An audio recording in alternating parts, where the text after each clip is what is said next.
Hello, everyone, and welcome back to day 4 of the Liberty Daily Vlog series. I'm your host, Patrick McFarlane, and today I wanted to talk a little bit about anatomy of the state and demonstrate what the state is, which is maybe one of the first and most important lessons that you'll learn on the road to ANCAP philosophy, which is the only true faith. But first, to demonstrate what the state is, I'm going to talk about what the state is not. And the biggest thing that the state is not is that the state is not us. It is not the human family coming together to solve problems.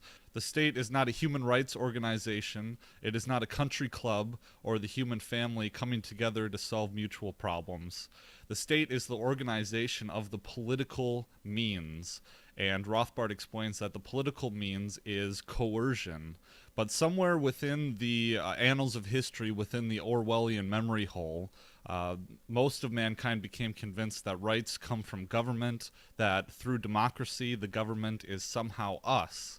And I think that is patently fallacious because I don't have the right to go around and stop people at gunpoint and, enforce arbitrary laws, or I don't, within my own personal sphere, I don't have the coercive power that maybe a government actor would.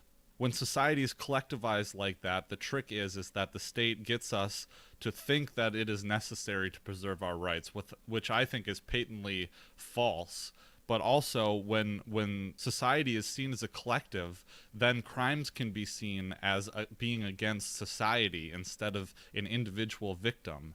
And that's how we get, arbitrary laws, victimless crimes like seatbelt laws, I think speeding, drug crimes, crimes against the state, things like that. But to unpack it further, we finally come to the point where we understand what the state is. And Rothbard explains that when you come into the world, when mankind emerges into the world, he is naked without any material support except self-ownership. And he has to then mix his labor with the world around him to homestead things and gain title to them and make them his personal property. And then once he has title to his property, he can choose to trade it and obtain other property voluntarily. Well, there's another way to come into material goods in the world and prosperity, and that is through the use of violence or coercion.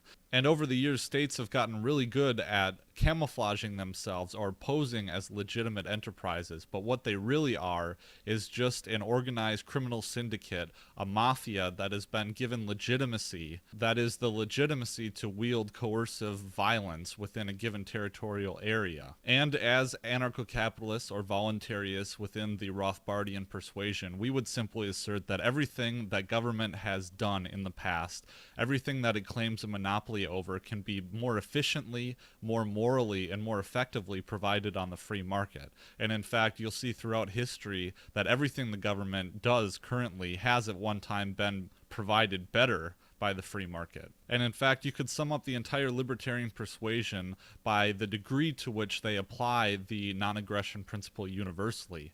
Because if minarchists applied the non-aggression principle universally, they would come to the conclusion that government inherently is immoral and should therefore be delegitimized. So, that being said, thanks everyone for tuning in to this short edition of the Liberty Daily Vlogs, the first Saturday edition. I would urge everyone to go out and read Anatomy of the State. I will link it for free from Mises.org. Otherwise, don't forget to give me thumbs up, subscribe to me on YouTube, BitChute, hit the bell icon to get notifications of more Liberty Daily Vlogs and more Liberty Weekly posts. And don't forget to give me a like on Facebook as well. Thanks, everyone. Have a great weekend.